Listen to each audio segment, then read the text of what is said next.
see a whole row of people just all like leaning and sleeping on each other. And it's a good snapshot. You know, if people are tall and they're stinky, they're sweaty after work, and push through. Well, I push, but you can be polite and say you're getting off. Konnichiwa!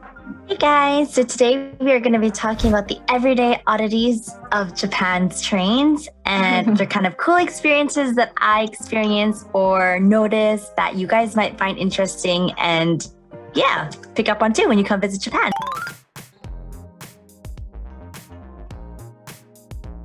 Yep. The first thing we're going to talk about is actually, what do you do when someone falls asleep on you? Because it happens to me a lot when I came to Japan.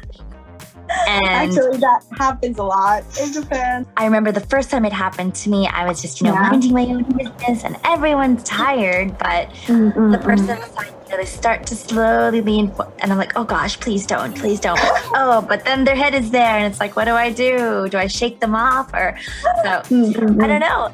I just kind of like shuffle, but it's a really weird thing. It doesn't happen back home. Well, what I do is you just have to like kind of try to wake that person up. I think that's the best way, because if you wake up like leaning to someone, then you'll fix yourself, right? So that I think that's the best solution. Or you can just like try to like get off me. Yeah, get off or toss that person to the other side. That's so funny, because like, when the train is really moving and then they kind of like stop like this, they bounce the other, and you're like, oh, okay, good. They bounce to the other side, and it's like, oh, okay. It's so fun to watch.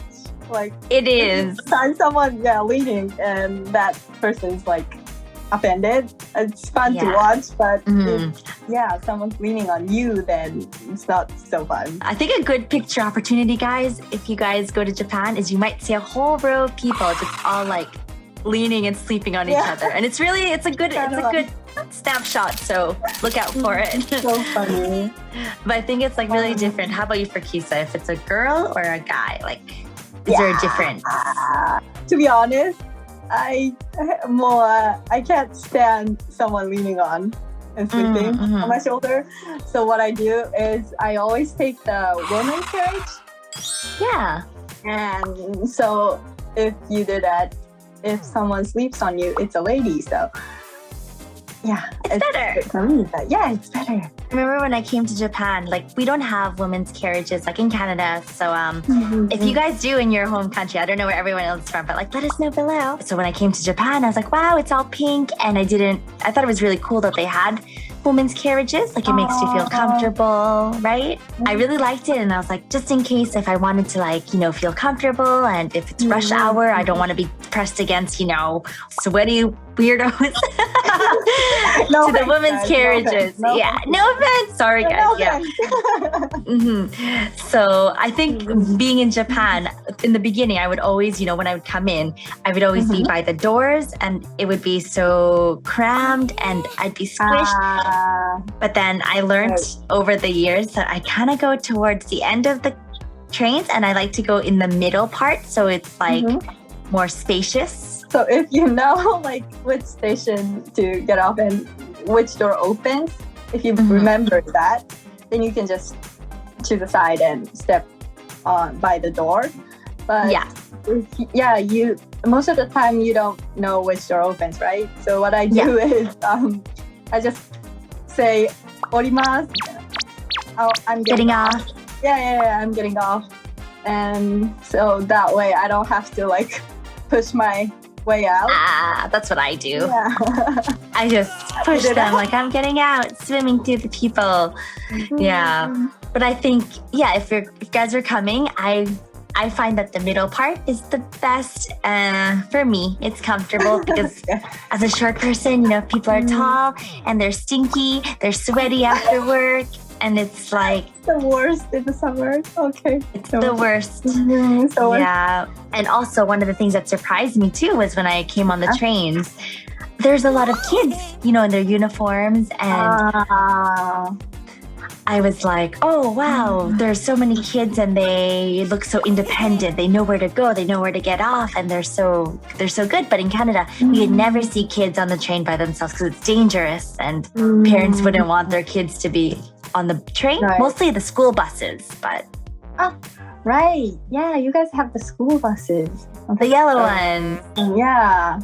Well, when I lived in Canada, I've never used the train, but in Japan, most people use train to like go to schools and office and stuff, right?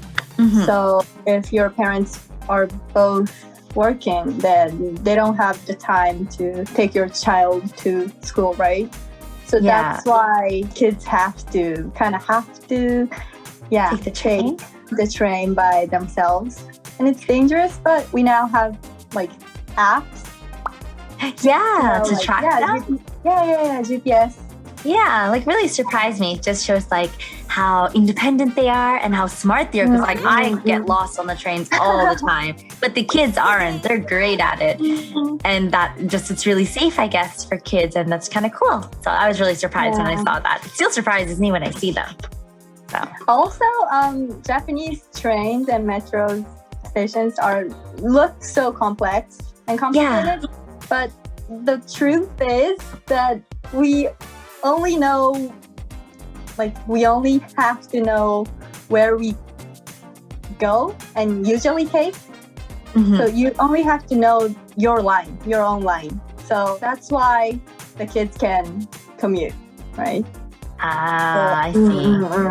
Were you first, when you first came to Japan, were you surprised to see that train so crowded? Does it get so crowded in Canada? Or in your country? Not like this. Like I remember when I was trying to run for the train and I had to catch it and I crammed myself in and it was like barely any space in between. The bag is sticking out the door. But I told myself I'd never do it again because I'd wait for the next train. But back home, I never experienced that. Even now, I'm still not used to it, and I don't think I'll ever get used to it. Is there any advice? I think, like you said, was really good. So you just have to know the station you want to go to, where you're transferring, and then know when it's time to like get out and push through. Well, I push, but you can be polite and say you're getting off. Yeah, I was surprised because for Japanese and me, it's totally normal for us to get on, push ourselves into so crowded trains and then get somewhere. That's so normal for us. So normal, but it's not normal. No, it's not. No, it's not normal. I even take out my laptop in crowded train and work on my presentation and stuff. Yeah, no, I couldn't do that because like I'm too worried that the person beside me is looking at my screen, that my elbows are in their way. Like it's so uncomfortable. I think being on the train itself, I was so surprised at how tiring it is just to be on the train. I still like the train. It's really good. I still think the trains in Japan are amazing. They're the best. I'm still amazed at how organized and punctual all of them are, like on the dot.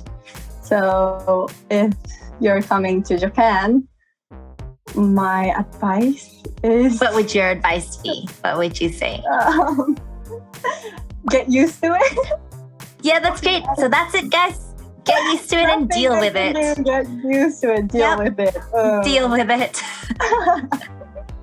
You'll be fine. All we got. Yep. You'll be okay. So unfortunately, we are out of time today, and we hope that you enjoyed our video and hope to see you soon on our next video. Bye. Bye, guys. See you next time.